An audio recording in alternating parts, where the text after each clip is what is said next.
এটা পছন্দ হয়েছে, এটা পাঠায় দেন। কোথায় পাঠাবো? আমার স্যারের বাসায়। কে আপনার স্যার? সায়েম চৌধুরী। কে সাইম চৌধুরী? আপনি সায়েম চৌধুরী চেনেন না? আর যদি জানে না যে আপনি হেরে চিনেন নাই, আপনার তো খবর করে ফেলাবো আমি। দান্দাবাজি না, একদম পিটাইয়া তোমার লম্বা করে দেবো। স্যার যদি শোনে আপনি আমার পিটাইতে চাইছেন, আপনি কিন্তু শেষ। যান আপনার স্যারের কাছে, আমি দেখতে চাই উনি কত বড় ক্ষমতাবান। আসো, বুঝবি তুই। যে আমিও দেখতেছি আপনার।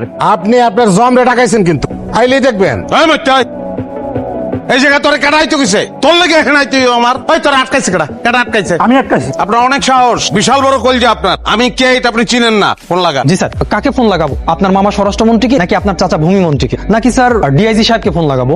অমিতাভ বচ্চন তুই অপশন দাস তুই আমারে। Sorry sir. স্বরাষ্ট্র ফোন লাগা, স্পিকারে দে। আপনার আমি খেয়ে ফেলাবো, এটা আপনি দেখবেন। সালাম আলাইকুম মামা। হ্যালো ভাগ্নে, আমি তো সচিবদের সাথে মিটিং করছি। সচিবের লগে মিটিং গুল্লি মারেন মামা। আপনার ভাইগনারা একজন অপমান করছে। কার এত বড় সাহস আমার ভাগ্নের অপমান করে? তুই শুধু নামটা বল, আমি তার জীবনটা হারাম করে ফেলাম।